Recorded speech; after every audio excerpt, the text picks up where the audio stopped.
తెలంగాణ సర్కార్ ప్రతిష్టాత్మకంగా తీసుకున్న ఆపరేషన్ మూసీ మొదలైంది. మూసీ నది పరివాహకంలో ఆక్రమణల తొలగింపు తీరు మారుతోంది. నోటీసులు లేకుండా బలవంతంగా ఇల్లు ఖాళీ చేయించే రోజులు పోయాయి. కూల్గా పద్ధతి ప్రకారం ఆక్రమణలు తొలగించనుంది ప్రభుత్వం. 1-2 రోజులు సమయం ఇచ్చి ఆక్రమణదారులను బలవంతంగా తరలించి కూల్చివేతలను చేపట్టే ప్రక్రియకు రాష్ట్ర ప్రభుత్వం ఫుల్ స్టాప్ పెట్టబోతోంది.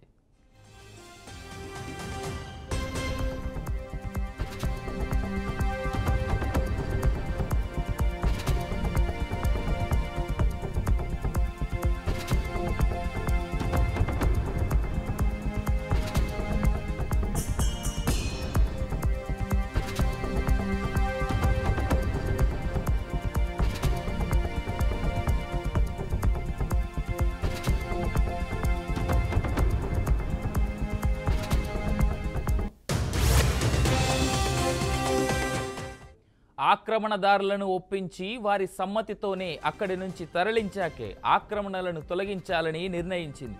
అందులో భాగంగా నదీ గర్భంలో ఇళ్లను నిర్మించుకున్న ఆక్రమణదారుల దగ్గరకు రెవెన్యూ అధికారులు స్వయంగా వెళ్లబోతున్నారు. వారికి అక్కడికక్కడే 2 పడక గదుల ఇంటి అనుమతి పత్రాలను అందజేయబోతున్నారు.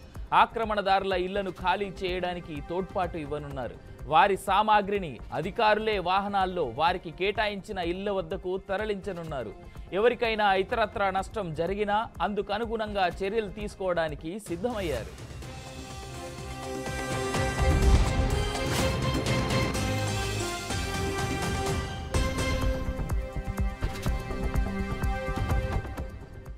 మూసీలో చిన్న పెద్ద కలిపి 15,000 ఆక్రమణలు ఉన్నాయని అధికారులు గుర్తించారు. ఎవరూ కన్నీరు పెట్టుకోకుండా, ఆందోళనలు చేపట్టకుండా వీటి ప్రక్రియ తొలగింపును సజావుగా సాగేలా చూడాలని ముఖ్యమంత్రి రేవంత్ రెడ్డి ఇచ్చిన ఆదేశాల మేరకు యంత్రాంగం కదిలింది.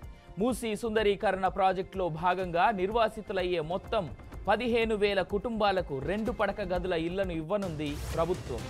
ఈ మేరకు ప్రభుత్వం ఉత్తర్వులు జారీ చేసింది.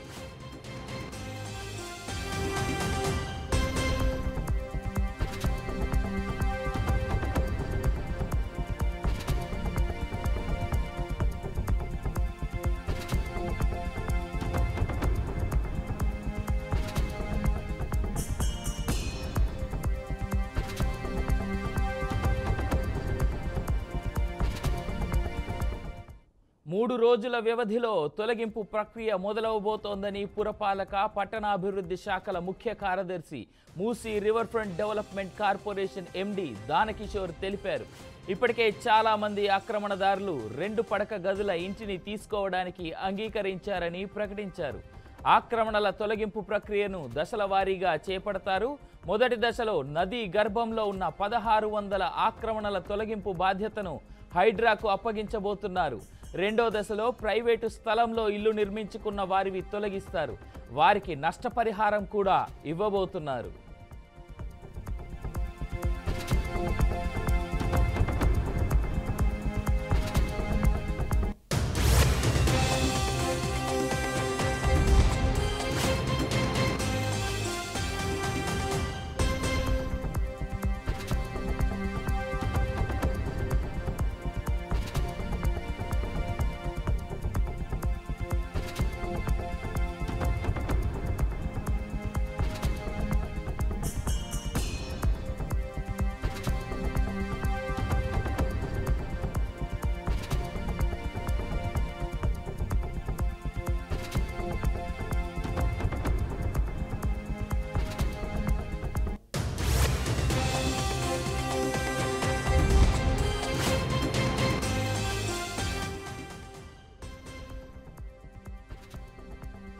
నదీ గర్భంలోని ఇళ్లను తొలగించే ప్రక్రియపై దానకిషోర్ సమీక్ష కూడా నిర్వహించారు. ఈ సమీక్షలో హైదరాబాద్ కలెక్టర్ అనుదీప్ దురిశెట్టి, రంగారెడ్డి జిల్లా కలెక్టర్ శశాంక్లతో వేర్వేరుగా సమీక్షించారు.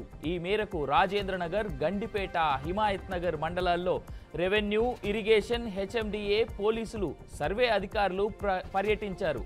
రాజేంద్రనగర్లో 300, హిమాయత్ నగర్లో 75, గండిపేటలో 32 నిర్మాణాలను పరిశీలించారు.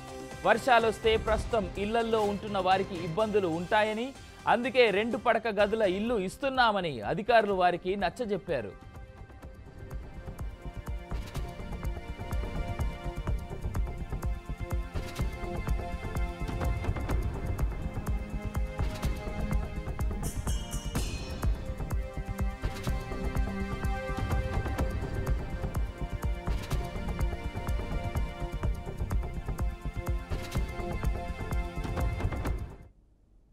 పేర్ల నమోదుకు మూసీ రివర్ బోర్డు ఓ కొత్త యాప్ వాడనుంది. వారి ఇళ్ల నెంబర్లు, విద్యుత్ బిల్లు, జలమండలి కనెక్షన్ల వివరాలతో పాటు ఇంటి యజమాని వయస్సు, ఆధార్ నెంబర్లను క్యూఫిల్ యాప్లో నమోదు చేశారు. రంగారెడ్డి జిల్లా అదనపు కలెక్టర్ ప్రతిమా సింగ్ అత్తాపూర్లో పర్యటించారు. ఆమెతో పాటు మూసీ రివర్ డెవలప్మెంట్ అథారిటీ సంయుక్త MD Gautami, Rajendranagar RDO Venkatreddy, DCP CH Srinivas, deputy collector Vijayalakshmi, Rajendranagar municipal commissioner Ravikumar, Narsing municipal అధికారులు, రాజేంద్రనగర్ తహసీల్దార్ రాములు వేర్వేరుగా ఆక్రమణల వివరాలను సేకరించారు.